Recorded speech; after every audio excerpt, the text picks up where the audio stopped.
The second thing is going to be what's involved with our rhythm or our timing. Many of you may have called it a preset, a load, a trigger. The number 2 key edit point is what we're calling a negative move or a movement away from the pitcher. You've got to be able to go back before you go forward. Now, as coaches and as players in the game, some players will go ahead and they'll have their negative move be just a knee cocking inward.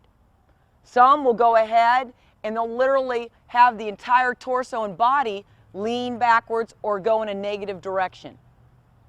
You have some players that go ahead, their negative move is with their arms and their elbows in getting ready to load up. The key here is the second edit point is called the negative move. That way we have a good umbrella word to cover all the different verbiages that teachers use across the country. The third key edit point is now the positive move.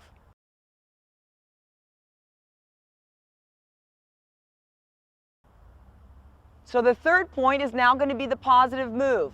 As we go into the negative move, we want to make sure that we never stop and we come right back into a positive move, which is the movement towards the pitcher. So that's what a lot of people know as the stride phase.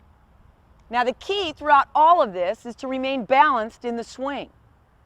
A good way to remain balanced is to slightly have a little bit of movement so my body is aware of my balance.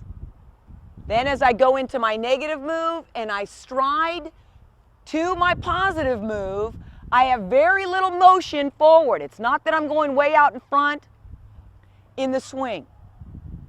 It's a rhythmic movement back in the negative and a rhythmic movement forward in the positive.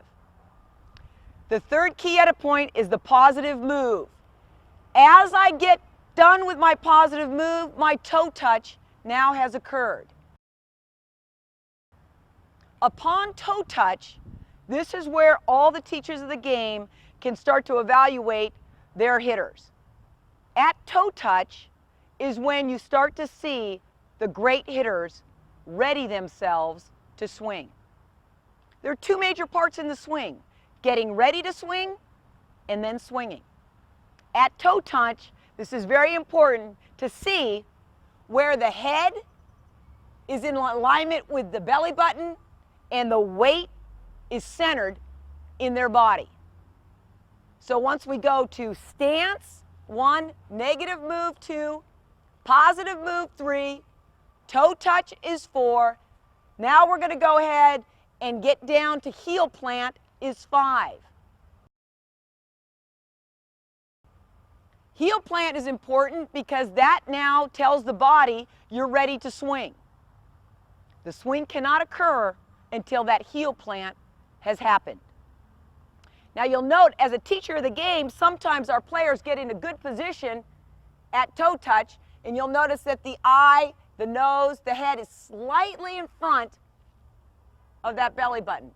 As we get to heel plant, now this front hip has stopped, and now the body's going to get ready to swing.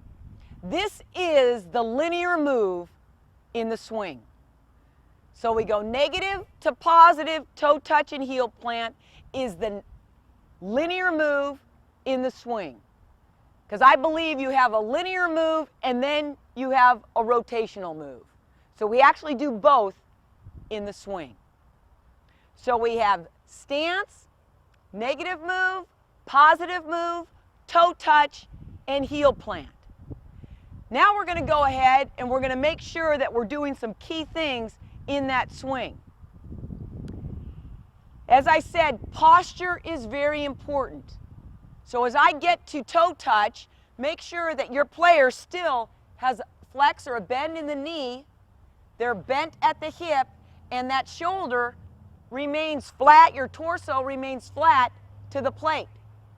Many times at this point in the swing, a player will firm up the front side or they collapse the front side. Now my body is out of good posture and not readying myself to be strong when I want to go ahead and swing the barrel. So on toe touch, check to make sure that they've got good balance in their swing. After we've gone through toe touch and heel plant, the next phase is going to be the actual swing. And what we're going to go ahead and do